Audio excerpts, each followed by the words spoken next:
Assalamualaikum warahmatullahi taala wabarakatuh dan salam sejahtera.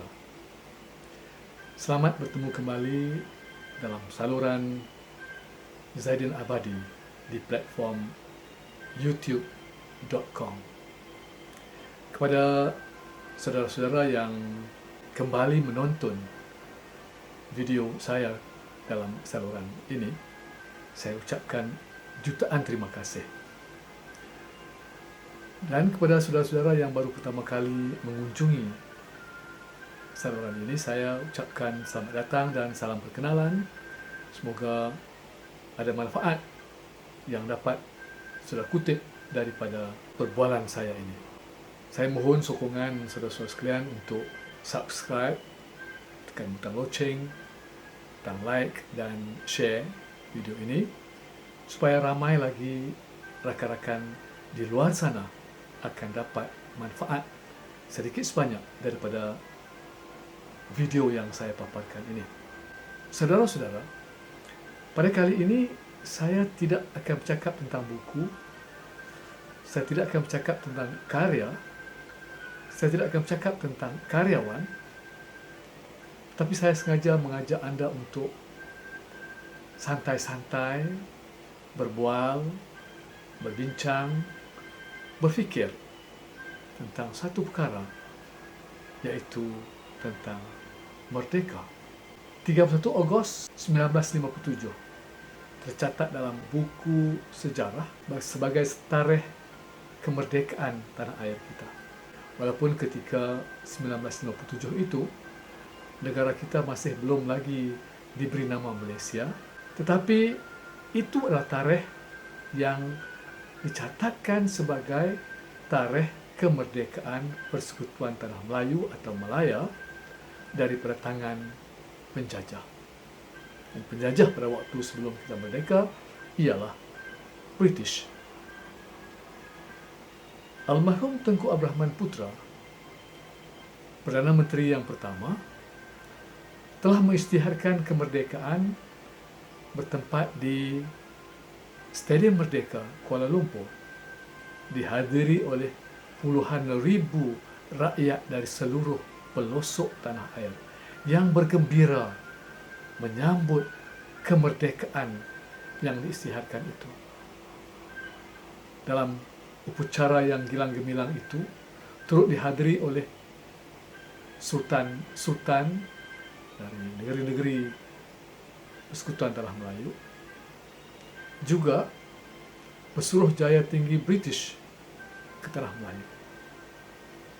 Penyerahan watikah dan surat pengisytiharan kemerdekaan membuktikan kita telah mencapai detik bersejarah itu dengan penuh bangga dan penuh bersemangat. Apa tidaknya setelah ratusan tahun kita dijajah, tiba-tiba kita dapat kemerdekaan. Dan kemerdekaan yang kita capai itu tidak menitikkan setitis darah sekalipun. Kerana negara-negara lain ketika mencapai kemerdekaan, mereka terpaksa berjuang menumpahkan darah. Tetapi kita merdeka dengan begitu mudah. Puncanya ialah rakyat di negara kita bersetuju untuk bersatu padu, bersatu hati, bersetuju untuk menjadi warga negara Persekutuan Tanah Melayu atau Malaya ketika itu. Dan dengan syarat itulah maka British telah mengisytiharkan kemerdekaan kepada kita. Itu sejarah lama, sejarah yang telah berlaku 63 tahun yang silam. Tahun demi tahun, bertanggal 31 Ogos, kita merayakan hari kemerdekaan itu. Seluruh negara, setiap latar belakang pendidikan, latar belakang sosial ekonomi, latar belakang politik dan sebagainya, merayakan hari kemenangan dan hari kemerdekaan tersebut. Betapa hati rakyat boleh mengetepikan sikap-sikap individualistik semata-mata untuk merayakan tarikh kemenangan itu. Tetapi sejak akhir-akhir ini, kalimat merdeka itu agak kurang memberi kesan. Kita tidak pasti kenapa dan apa puncanya. Rakyat, terutama generasi mutaakhir yang lahir selepas negara kita mengecapi kemakmuran, pembangunan, ekonomi yang mencanak, pendidikan yang bagus dan terbaik. Generasi itu dan selepasnya sudah tidak lagi merasai perit pedih ketika negara dijajah. Rakyat yang kini berusia 70-an, 70 tahun ke atas, boleh bercerita betapa peritnya hidup di zaman penjajah. Terutama ketika diperintah oleh Jepun sebelum datang semula British selepas Perang Dunia Kedua. Generasi yang kini berusia 60-an masih dapat bercerita tentang sukarnya rakyat ketika itu untuk menjalani kehidupan dengan hasutan dan asakan daripada komunis menjadikan keadaan negara huru-hara dan kucar-kacir. Ada ramai rakyat kita yang meninggal dan mati kerana bertempur dengan pasukan komunis yang bergiat aktif di hutan belantara. Kononnya juga memperjuangkan kemerdekaan, menghalau British keluar dari tanah air kita. Tetapi cara mereka, cara militan. Tapi kita yang tidak merestui mereka, akhirnya kita dapat kecapi nikmat kemerdekaan yang sebenarnya. Namun generasi yang saya katakan tadi, generasi yang lahir tahun 70-an, tahun 80-an, 90-an, tidak dapat merasai keperitan itu. Lantas, semangat patriotisme dalam kalangan rakyat yang seusia itu semakin pudar dan goyah. Betapa tidaknya rasa hormat kepada bendera, rasa hormat pada lagu negaraku, rasa hormat kepada prinsip rukun negara sudah tidak dapat dirasai lagi. Berbanding dengan zaman saya dan rakan-rakan seangkatan kami di sekolah dahulu, sekarangnya itu dapat terasai dengan sebenar-benarnya. Apatah lagi sekarang ini saya rasa semangat kemerdekaan itu semakin luntur dan luntur kerana 31 Ogos saban tahun kita dipancarkan perayaan yang tersambut pada hari itu ialah sambutan Hari Kebangsaan dan bukan lagi sambutan Hari Kemerdekaan. Saya tidak pasti sejak bila sambutan Hari Merdeka, Hari Kemerdekaan itu bertukar menjadi Hari Kebangsaan. Dan apa rasionalnya pertukaran itu berlaku? Itu bukan bidang saya untuk menjawab dan untuk menguraikannya. Tetapi ada kesannya. Kesannya ialah rakyat generasi sekarang sudah tidak mengerti apa itu merdeka. Sudah tidak tahu bahawa negara kita satu ketika dahulu pernah dijajah. Apa itu penjajah? Siapa yang menjajah?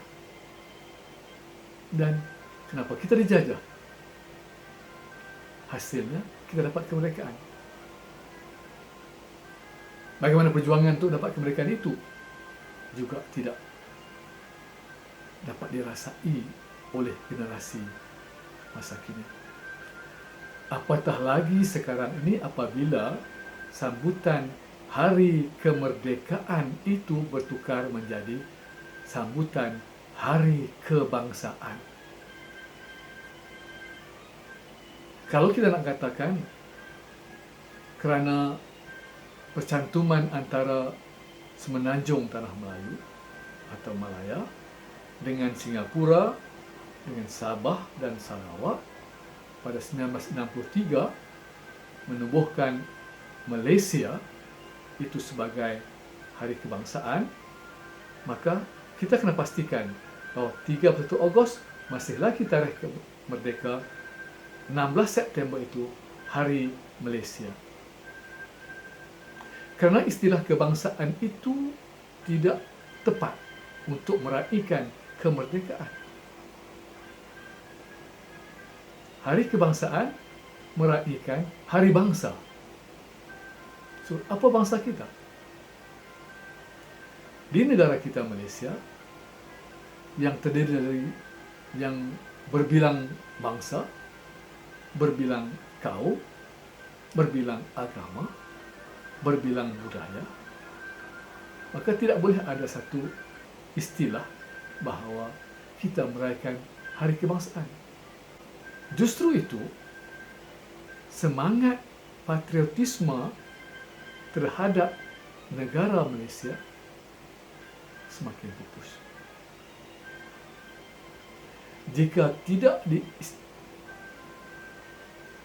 Jika perayaan Hari Kemerdekaan itu tidak dikekalkan sebagai Hari Merdeka 31 Ogos itu, maka akhirnya nanti lama-kelamaan 20-30 tahun ke hadapan, rakyat kita tidak akan tahu lagi tentang istilah merdeka. Maka patriotisme dalam diri mereka akan kendor dan luntur.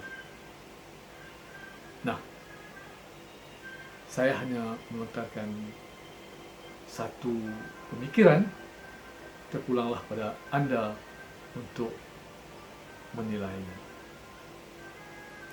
Ini hanya sembang santai-santai. Saya tidak bermaksud untuk mengajak anda membuat provokasi atau ingin mengajak anda berdebat dan sebagainya. Tidak. Hanya sekadar untuk anda merenung dan berfikir. Seperti jugalah istilah bahasa.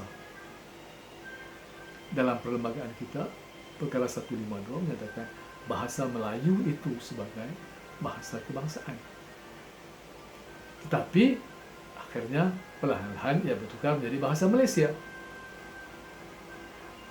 Mana bahasa Malaysianya? Yang kita bertutur sekarang ini, yang saya bercakap sekarang ini dengan bahasa Melayu.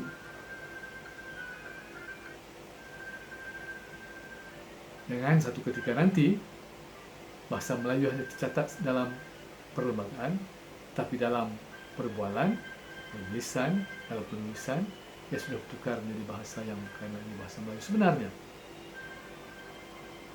Ini kena faham bahawa bahasa Melayu itu telah pun dinobatkan sebagai bahasa kebangsaan. Jadi, ia bukan lagi bersifat milik bangsa Melayu, tapi ia milik seluruh warga di negara Malaysia. Bukan bahasa Malaysia, tapi bahasa Melayu. Sebab ia tercatat dalam perlembagaan. Kecuali perlembagaan mengubahnya daripada bahasa Melayu menjadi bahasa Malaysia. Saya fikirkan, saya hanya melontarkan idea. Saya mohon keampunan daripada Allah SWT. Saya mohon maaf kepada anda semua. Kerana kali ini, saya tidak bercakap tentang buku, saya tidak bercakap tentang karya, saya tidak bercakap tentang karyawan. Hanya untuk kali ini, kerana 31 Ogos kita merayakan Hari Kemerdekaan tanah air kita. Merdeka! Merdeka! Merdeka!